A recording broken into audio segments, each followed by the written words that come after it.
Bueno, vamos a hablar sobre cefalea, que es un motivo de consulta bastante importante en APS y puede ser algo muy anodino como una cefalea tensional, tanto como algo de riesgo vital como un accidente vascular.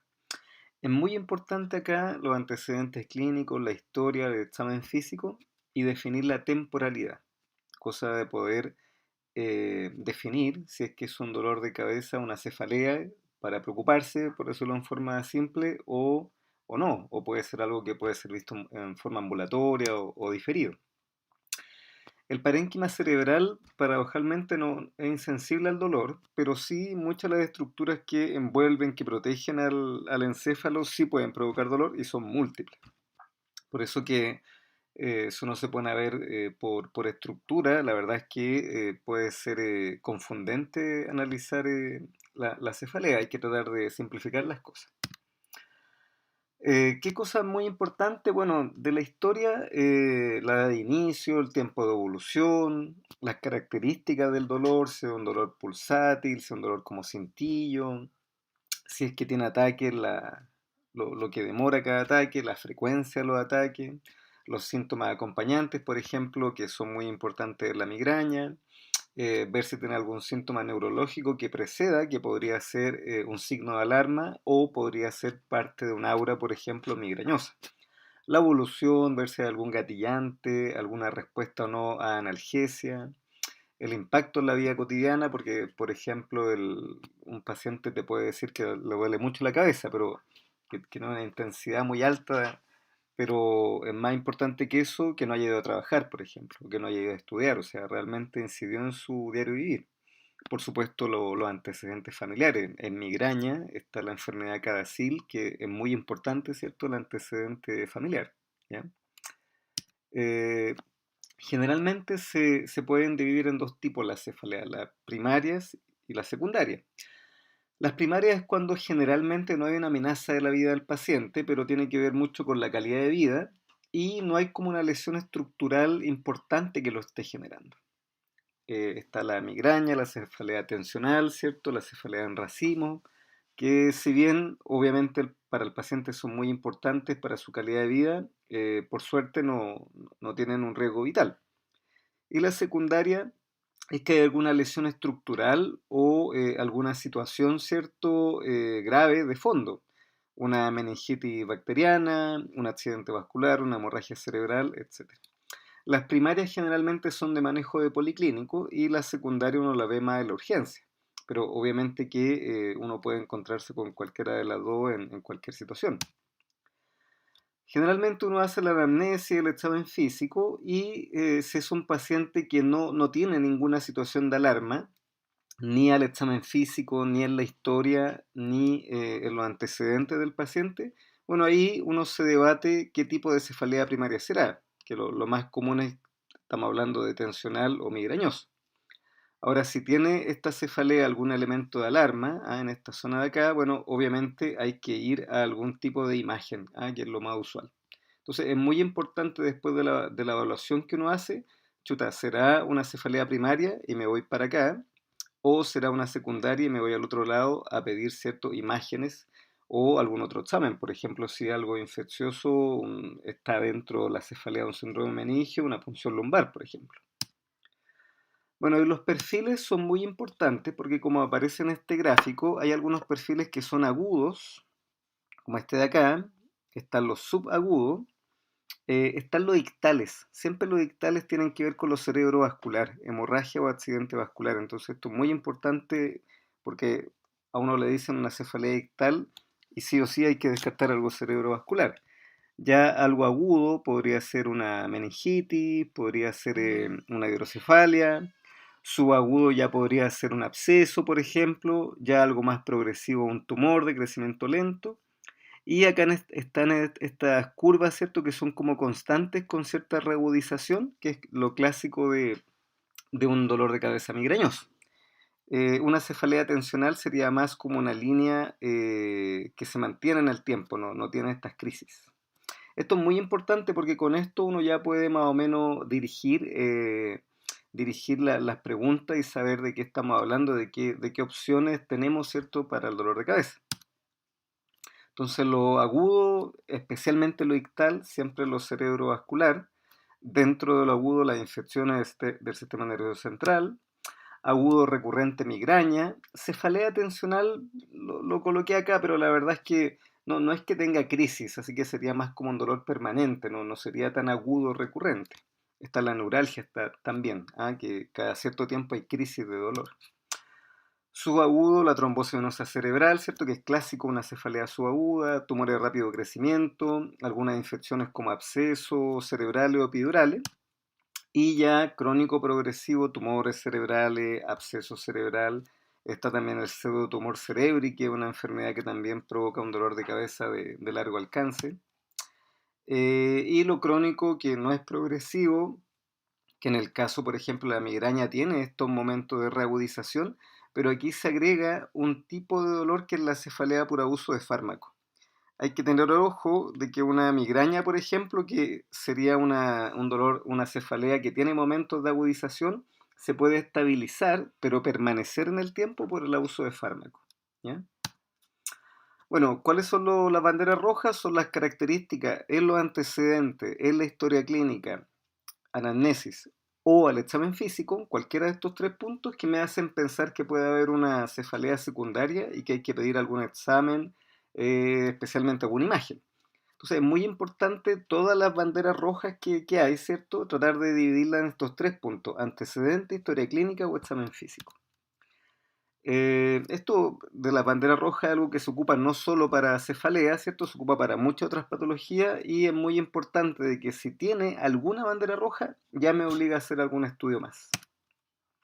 Entonces, con respecto a los antecedentes, la inmunosupresión es muy importante. El uso de corticoides de paciente VIH les da más riesgo a esa cefalea de tener alguna patología.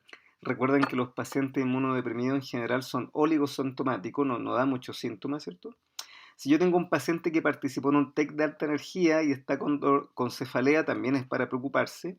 El cáncer sistémico absolutamente, especialmente el de pulmón por frecuencia y el melanoma por incidencia, puesto que son cáncer que metastizan mucho al cerebro. El que más metastiza es el melanoma, ¿cierto? Pero por cantidad de cáncer que metastiza el cerebro, prevalencia, el pulmón es muy importante. El uso de drogas también, si yo tengo un paciente con cefalea y tiene abuso de drogas, hay que estudiarlo, porque la cocaína, por ejemplo, tiene una alta incidencia, es muy stroke génica, como que se relaciona mucho o con infarto cerebral o con hemorragia cerebral. Y lo otro que hay que tener siempre ojo, paciente psiquiátrico que a lo mejor no te da una historia, una anamnesis tan clara, y sí o sí paciente que ha tenido algún grado de compromiso de conciencia y está con cefalea también, hay que, hay que ponerle atención. Bueno, acá aparecen típicos también tips sobre historia y dolor de cabeza, los signos de alarma, y aquí quiero recalcar lo que aparece acá: una cefalea de inicio abrupto o en trueno. Ojo que cuando el paciente dice una cefalea de inicio abrupto, o más bien dicho en trueno, es cuando el paciente dice que es muy agudo, ¿ya?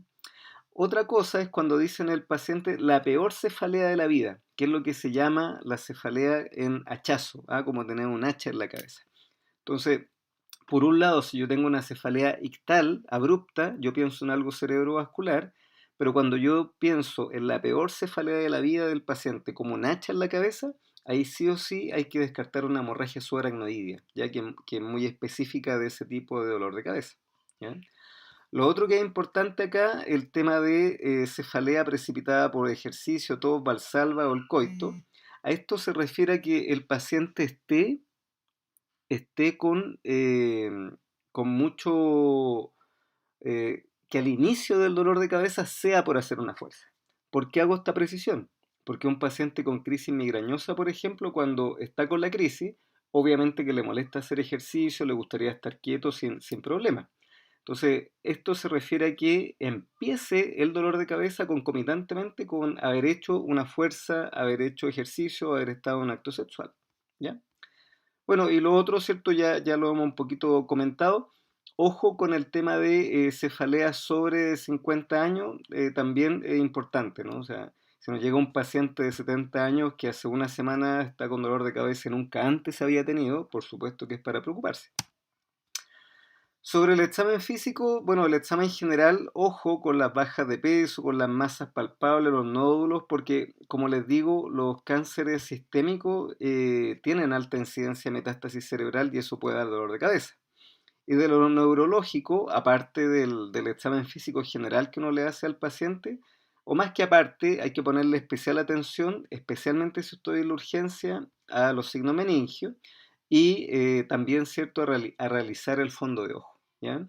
Por supuesto que son importantes los pares craneales, por supuesto las vías largas, la marcha, etcétera, pero sí o sí hay que ponerle atención a los signos meningios, al fondo de ojo, eso no se nos puede escapar. El estudio, en general, los exámenes generales, cuando yo estoy hablando de algo, de una cefalea, que estoy sospechando, por ejemplo, una meningitis bacteriana, por supuesto que el recuento de blanco, la PCR, me va a servir.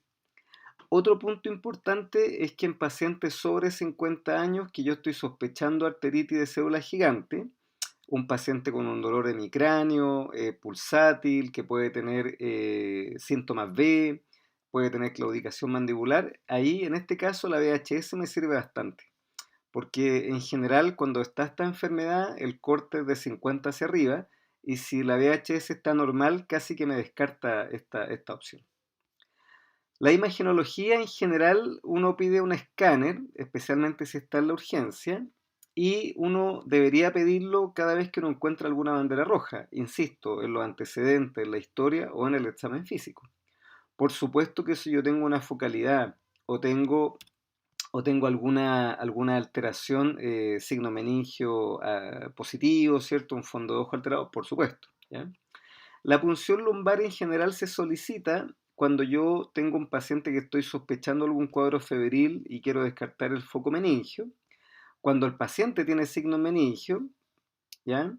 Por irritación, puede ser de nuevo por un cuadro infeccioso, pero ojo que una hemorragia subaracnoidea también puede dar irritación meningia, así que también podría ser.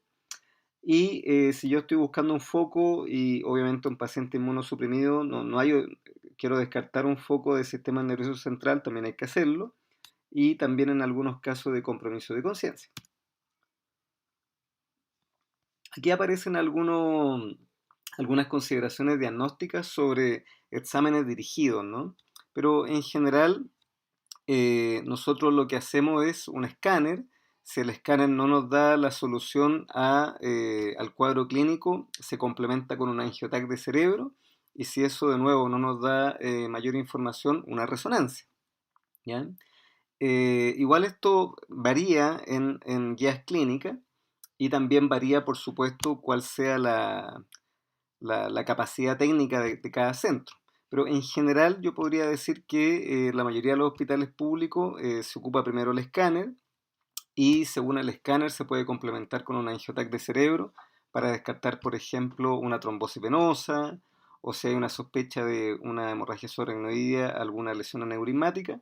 Y si persiste la duda, no hay una claridad sobre el cuadro, bueno, ahí se va la resonancia. Por supuesto, dependiendo del caso, va la punción lumbar.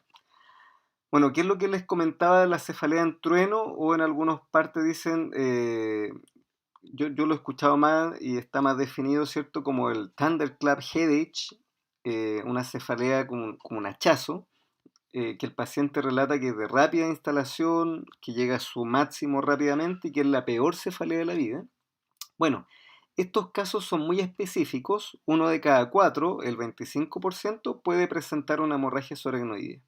Y esa hemorragia subaracnoidea pudiera ser por un aneurisma roto, y eso obviamente requiere una solución rápida y por lo tanto es una urgencia médica.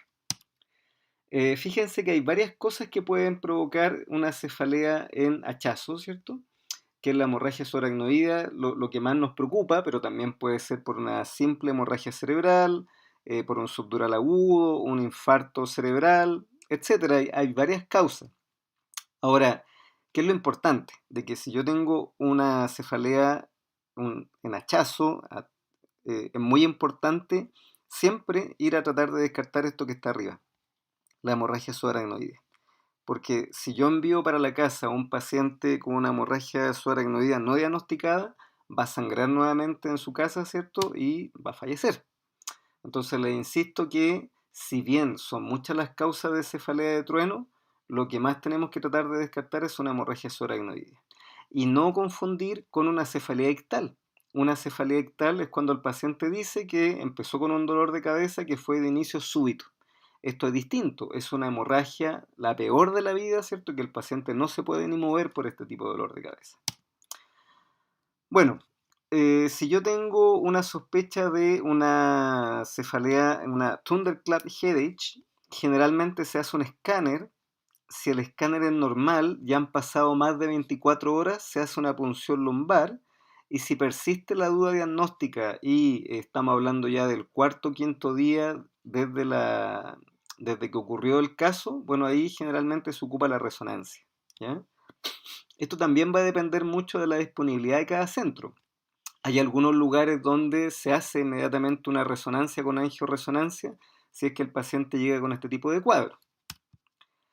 Este es un paper un poco antiguo, pero que todavía recoge como parte importante de cómo debería estudiarse una cefalea en hachazo, ¿cierto? Y vemos acá que lo que proponen en este paper es primero hacer un escáner. Si el escáner es positivo y efectivamente tiene una lesión el paciente, bueno, se solucionará lo que tenga. Si es una hemorragia subaracnoidea, irá el tratamiento del posible aneurisma, si es que un stroke, el stroke, etc.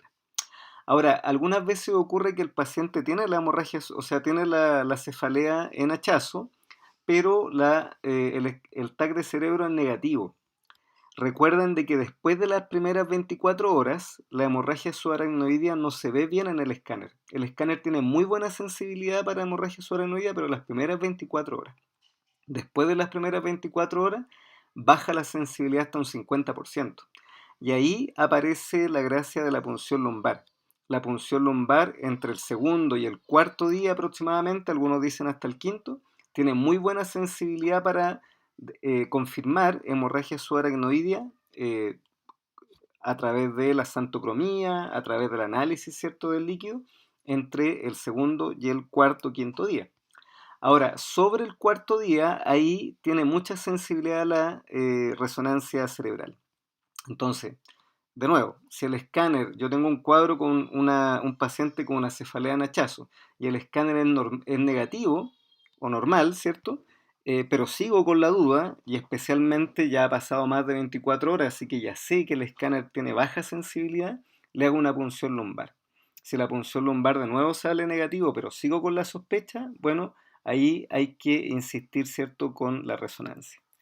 Esto es muy importante tener claro, ¿cierto?, los protocolos locales y la disponibilidad de recursos, porque obviamente si yo no tengo posibilidad de hacer escáner, tengo que derivar al paciente. Si no tengo capacidad de hacer una punción lumbar o una resonancia, también tengo que derivar. Bueno, eso es lo que quería comentar sobre cefalea, los aspectos generales. En otra presentación vamos a hablar un poco más en profundidad de las cefaleas primarias.